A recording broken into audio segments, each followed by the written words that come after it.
এজন্য উল্টাপাল্টা ধারণা করি। আর জামাত ইসলাম, বিএনপি সহ যারা এই দেশে আছে অনেকেই কিন্তু মাঝে মাঝে একটু দেখছে ঢিল দিচ্ছে, এটা একটা কৌশল। এই আওয়াজ যেহেতু কালকে সারা দেশে যাবে, আপনারা আবার আন্দাজে এই কথায় বিশ্বাস করে প্রকাশ্যে আসবেন না, শেষে উপরের মতো পিটানি খেয়ে মরবেন। এরা তো একটা থামপি দিচ্ছে যে আসুক। যারা যারা ঢুকিয়েছিল এখন এই যে গতকালকে মেহেরপুরের যে মন্ত্রী ছিল, মনে করছে যান বউ আপা যখন এরকম সাহস দেখছে আমার একটু বের হয়েছে আপনারা ভুল করি না। নির্ধারিত আমার মতো মজলুম যারা জুলুমের শিকার, আমরাও যদি কিছু করি সেখানে কিন্তু কোনো বাধা নেই। অ্যাডভোকেট রুহুল কুদ্দুস তালুকদার গরু ভাইয়ের সাথে একদিন দেখা হয়েছিল ঢাকাতে।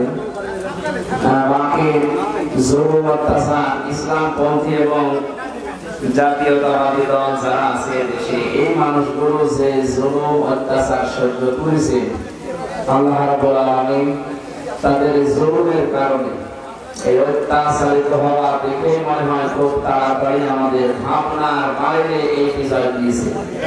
আমি আমাদের বলেন, বিএনপি তারেক রহমানের বলেন, কোনো বাধা নেই যে এদের কিছু হবে না। আমরা ইচ্ছা করলে পারবো, কারণ আমরা ভিকটিম। আপনি মাফ করে দিয়েছেন, আপনার উদাহরণ আপনি দেখিয়েছেন, কিন্তু আমাকে মাফ করা সম্ভব না। রুহুল কুদ্দুস তালুকদার গরু সহ যারাই এই জেলাতে নির্যাতিত, এই মানুষগুলো এখন সব খালাস পেয়ে যাচ্ছে। তবে যারা এই 140টা মামলা ওনাদের দিয়ে আমার 50টা দেওয়ার কথা ছিল, আমার বাবার কাছ থেকে 10 লাখ টাকা খেয়ে তারপর আবার মামলা দিচ্ছে। ওদের কথাও ঠিক নেই, বললো যে টাকা দেন মামলা দেবো, টাকাও নিয়েছে মামলা দিচ্ছে। মামলা আল্লাহর রহমতে সব খারিজ হয়ে গেছে, কিন্তু যাদের এখন খারিজ হয়নি, আশা করছি তাদেরও সব এই রাজনৈতিক মামলা, এই জুলুমের মামলা সব খারিজ হবে। ডক্টর ইউনূস এই ঘোষণা দিয়েছে। যাদের মামলা খারিজ হয়ে যাচ্ছে, এর সাথে যারা জড়িত প্রত্যেকের শাস্তি আমরা দেখতে পাচ্ছি। এই সংসদ আসবে না, আগামীতে আবার যারা আসবে তারা মনে করবে এরকম। এখানে এমন কিছু করা দরকার যেন কিয়ামত পর্যন্ত এদেশে আর কেউ গুমের শিকার না হয়, মিথ্যা মামলার শিকার হয়ে হয়রানি না হয়। আমাদেরকে সমস্ত কার্যকলাপগুলো বাস্তবে রূপ দেওয়ার তৌফিক দিন। একটা হোস্টেলে খাবার খেত 100 জন ছাত্র, সকালবেলা খাবার দেওয়া হয় তাদেরকে পাউরুটি আর কলা। 20 জন বলছে ঠিক আছে এই খাবার চলতে থাক, আমাদের অসুবিধা নেই, কিন্তু 80 জন বলছে না এই খাবার আর চলবে না, এই খাবার আমরা চাই না, আমরা নতুন মেনু চাই। হোস্টেলের যিনি দায়িত্বে আছেন তিনি বললেন তাহলে ভোট দেওয়া হোক, কে কি চায় সেটা যেন কাগজে লিখে বক্সে ফেলে। শেষ পর্যন্ত দেখা গেল কিছু চাই রোল, তাদের সংখ্যা 18 জন, কিছু চাই খিচুড়ি, তাদের সংখ্যা 19 জন, কিছু চাই হয়তো চিড়া মুড়ি, তাদের সংখ্যা 15 জন। এভাবে শেষ পর্যন্ত এই 80 জন ভাগ হতে হতে আর 20-এর উপরে কেউ গেল না। কি হলো শেষে? এই যে 20 আগে থেকে যেটা চালু ছিল ওইটাই চালু হয়ে থাকলো, এই 80 জনের মতামতের কোনো গুরুত্ব পায়নি। আমার মনে হয় বাংলাদেশ কোনো ওই জায়গায় দাঁড়িয়ে আছে। আমি কিছুদিন এক জরিপ বললাম যে 14 জন মানুষ নারাজ এই স্বাধীনতায়, আমি 20 জন ধরলাম। 20 জন মানুষ আগে যেটা চলছিল ওইটাই আবার ফিরিয়ে নিয়ে আসার জন্য চেষ্টা চালাচ্ছে, চালাবেও তাই, কারণ ওরা তো শোক পেয়ে গেছে 15.5 বছর। ওরা তো জানাতে ছিল আমরা যারা দলের উপরে ছিলাম, জাহান্নামে ছিলাম, আমাদের সংখ্যা তো 20 জন, আমাদের সংখ্যা 80 জন। আমরা এই 80 জন এখন যদি কেউ রোল নিয়ে, কেউ চিড়া মুড়ি নিয়ে, কেউ খিচুড়ি নিয়ে মারামারি করে আলাদা আলাদা হয়ে থাকি, ওরা কিন্তু আবার চলে আসবে। আমাদের চাই হোক আমরা যেন 80 জনের ভেতরে কোনো ছোটখাটো বিষয় নিয়ে মতপার্থক্য তৈরি করে ওই বিষয়ে আবার আগামী যেটা গততে ছিল ওইটা যেন আবার চালু হয়ে না থাকে। খুব সাবধান থাকা লাগবে কিছুদিন, কারণ ওরা কিন্তু ফাটল ধরানোর চেষ্টায় আছে। ওদের যে টাকা, ওদের এই টাকাগুলো এখন খরচ করবে কোথায়? এই যে সালমান এফ রহমান, আনিসুল হক সহ যারা, এই যে আপনাদের পলক, এই লোকটা সহ দীপমণি সহ যারা জেলখানায় আছে এখন, বারবার নাকি বলছে আমাদেরকে রিমান্ডে নিয়ে যান। কেন? রিমান্ডে গেলে ওখানে এসি ঘরের ভেতরে থাকবে, থাকবে ওরা, আর বাড়ির খাবার খাবে। রিমান্ডে আমাদেরকে যা দেখিয়েছিল ওদেরকে ওইটা করা লাগবে না, শুধু দেখা, শুধু ডিম নিয়ে বলবেন এই দেখো ডিম, তাহলে আর জীবনে রিমান্ড চাবে না। জেলখানা বেদরদার এসি নেই, ওখানে তার বাড়ির খাবার ঢুকতে দেবে না, বিশেষ করে কাশিমপুর হাই সিকিউরিটি জেলে। এই কারণেও নাই ধাক্কা তুলেছে যে আমাদেরকে বারবার রিমান্ড দেয়নি। অফিসার যারা আছে নাগরিক টিভির একটা প্রতিবেদন অলরেডি আজকে দিয়েছে, যারা দায়িত্বে আছেন এই জালেতে এদের সাথে যেন আচরণ যেমন করা দরকার ওইভাবে করা হয়। সামায়াতর করবে ওদেরকে নিয়ে, তাহলে ওদের পাপ মোচন হবে কি করে? 36,000 কোটি টাকা যে লোক আত্মসাৎ করেছে, পদ্মা সেতু আরেকটা বানিয়ে আরো টাকা বেশি জিতবে। এর আহ্বান জানাচ্ছি, সবকিছু ফাঁস হয়ে যাচ্ছে। সংস্কার যখন আরম্ভ হয়েছে, এই 1628টা চেয়ারের কেউ যেন না থাকে, নতুন যারা এতদিন ওএসপি হয়েছিল তাদেরকে নিয়ে সেখানে বসা। বহু মানুষ এই 15 বছর জুলুম অত্যাচারের নির্যাতনের বৈষম্যের শিকার হয়েছে।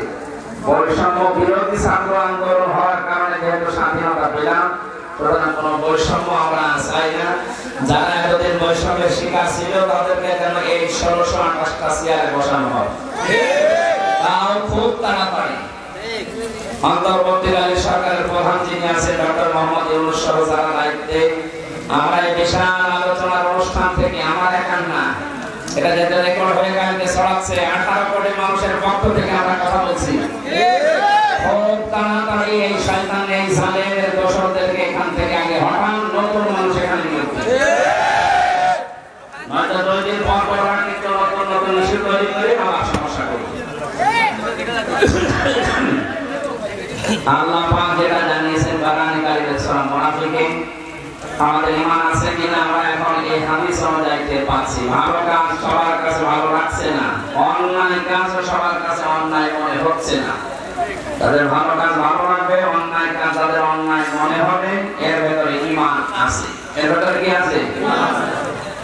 আল্লাহ তাআলা এরকম ঈমানদারকে ডাক দিয়ে বললেন, খুব আদর করে, লা তুলহিকুম আমওয়ালুকুম ওয়ালা আওলাদুকুম আন যিকরিল্লাহ।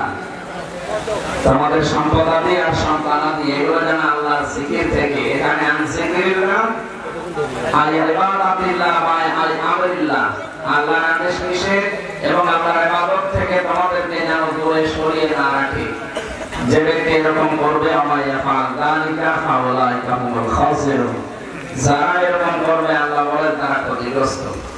আমাদেরকে যেহেতু আদর ভালোবাসা দিয়ে ডাক দিয়েছেন আল্লাহ, আর সতর্কবাণী উচ্চারণ করো, জানালেন যে এরকম কেউ করলে ক্ষতিগ্রস্ত হয়ে যাবে। আমরা এই আয়াতটা সামনে নিয়ে আসি। হাত্তা ইযা জা আহাদাহুমুল মাউত ক্বালা রাব্বি ইরজিউন লাআল্লি আ'মালু সালিহান ফীমা তারাকতু কাল্লা ইন্নাহা কালিমাতুন হুয়া কাইলুহা ওয়া মিন ওয়ারাইহিম বারযাখুন ইলা ইয়াউমি ইউবআসুন। আল্লাহ পাক বলেন, যখন হঠাৎ করে মরণ চলে আসবে তখন কিন্তু মানুষ বলবে, আল্লাহ আমাকে একটু সময় দাও, একটু যদি ফিরে যেতে পারি, লাআল্লি আমালু আমালান সালিহা, আমি একেবারে ফেরেশতা হয়ে যাব, ভালো ভালো কাজের আঞ্জাম দেব।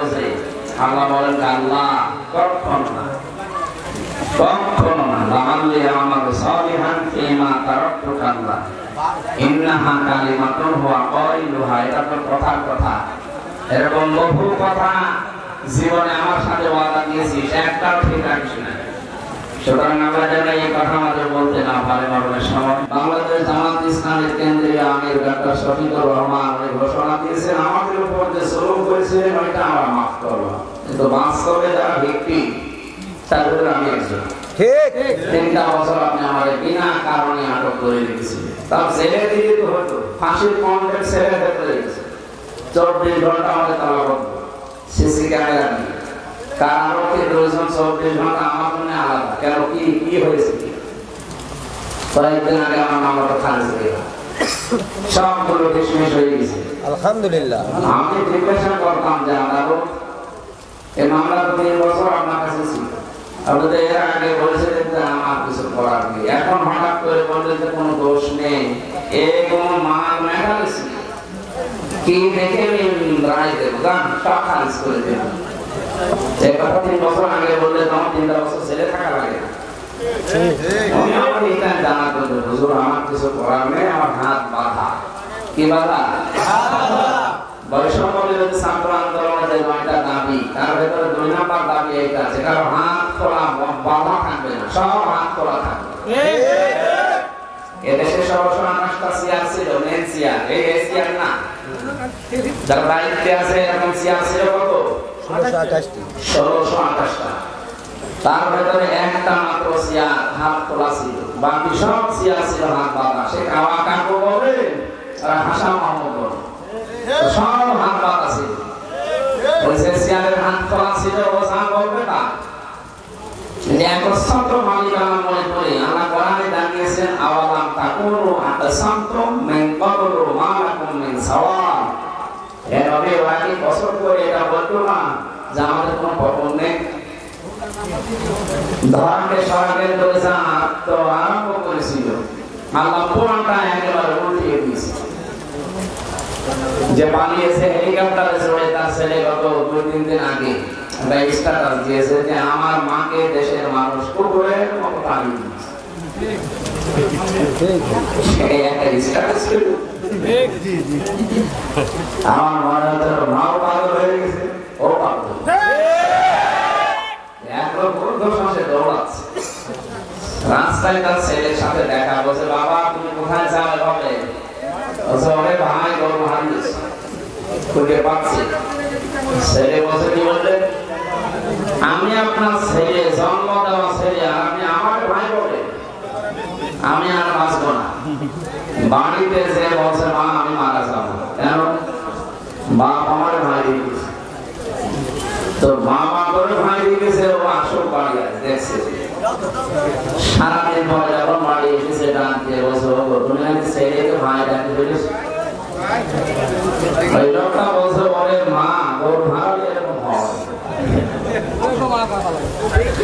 বলে 50-60 টাকার একটা গরু হারালে যদি বউকে মা বলে ফেলে, ছেলেকে ভাই বলে ফেলে, একেবারে একটা অবৈধ একটা রাজত্ব হারিয়ে গেল। মাথা ঠিক থাকার কথা, এগুলো তো ঠিক নেই। মাঝে মাঝে এখন ওটা পাল্টা বলছে যে আমি পদত্যাগ করিনি, আমি এখনো বৈধ প্রধানমন্ত্রী, আমি আবার চট করে ঢুকে পড়বো, আসেন আসেন আপনাকে দিয়ে অনেক ডুবডুবি বাঁচাবো। কারণ গণহত্যার সঙ্গে জড়িত কত মানুষের মুখ খালি হয়েছে, তারা তো একেবারে 8-7 দিয়ে বসে আছে, একটা চামড়া হলেও নেব।